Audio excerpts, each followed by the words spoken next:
لیکن ایک سے ایک گئی گزری چیز کو پوچھتے ہیں. بھائی کبوتر کو، بلی کے مدار کو، ہے کہ نہیں باقاعدہ موجود ہے. اس کے علاوہ کتنی جگہیں تو ایسی ہیں کہ کچھ بھی نہیں ہے وہاں. جسے ناریل لا کر کے رکھ دیا اور ہلدی لا کر کے ڈال دی اور لیمو کے ٹکڑے ڈال دیے تو دھیرے دھیرے لوگ کتنے جمع ہونے لگے. اس پر دھیرے دھیرے معلوم پڑا کہ یہ ایک بہت ہی مقدس جگہ بن گئی. اور یہاں سے گزر جائے کوئی بغیر تبرک دیے ہوئے تو اس کا مطلب کوئی نہ کوئی حادثہ یقینی. یہ عقیدہ. تو اس حساب سے بھی اس زمانے کے مشرکین ان سے اچھے کوالٹی کے تھے اور آج والے کئی گنا گئے گزرے ہیں کیونکہ ہر ایک چیز کو پوچھتے ہیں. ہر ایک چیز کو پوچھتے ہیں. اور ایک الگ موضوع ہے کہ کس کس چیز کو پوجا جا رہا ہے. نہ جانے کیا کیا پوجے جا رہے ہیں. گھوڑوں کی نال کو پوج رہے ہیں لوگ. اور آپ نے دیکھا ہوگا، موقع نہیں مجھے نکلنا ہے، 276 تبرکات کا پوسٹر آپ نے دیکھا کہ نہیں دیکھا؟ 276 جناب علی باقاعدہ اس کے اندر نہ جانے مطلب کس کے بال منہ مبارک خالی اللہ کے نبی کے نہیں، حضرت موسیٰ کے جس کیلے سے، یعنی جس کیا کہتے ہیں اس کو مسمار کیل جو ہوتی ہے نا، کیلا ٹھوکا جاتا ہے لکڑی میں، جس کیلے سے حضرت عیسیٰ علیہ السلام کو ظالموں نے سولی دیا تھا، ہاتھ پر اور پیر پر کیل ٹھوک دیا تھا، وہ کیل پتہ نہیں کہاں سے لوگوں نے حاصل کر لی. اس کا بھی تبرک، اس کی پوجا ہوتی. 276 تبرکات.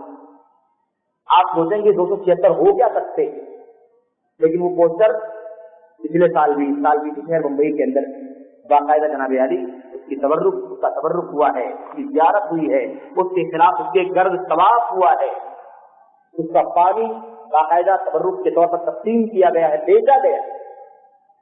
تو آج تو نہ جانے کس چیز کو میرے بھائی طواف اللہ کے گھر کے سوا کسی جگہ کا جائز ہے؟ تبرک کی کون سی چیزیں ہیں جن سے تبرک حاصل کیا جا سکتا ہے؟ کچھ کنفرم ہے کہ نہیں کنفرم؟ یہ آزاد ہے، کچھ بھی کرو. کس چیز کا تبرک؟ یہ عبادت نہیں ہے.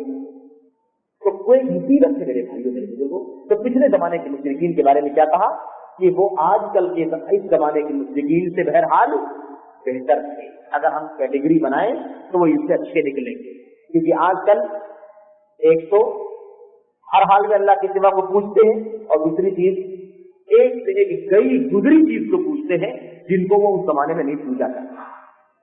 اللہ سے دعا کرتے ہیں کہ اللہ تبارک و تعالیٰ ہمیں ان 4 اہم قواعد کو سمجھنے کی توفیق عطا فرمائے، اور اللہ تبارک و تعالیٰ ہمیں اس کی روشنی میں اپنی زندگیوں میں تبدیلی پیدا کرنے کی اور لوگوں کو اس کی دعوت دینے کی توفیق عطا فرمائے. آمین رب العالمین. صلی اللہ وسلم وبارک علی نبینا محمد وعلی آلہ وصحبہ اجمعین. السلام علیکم و رحمۃ اللہ.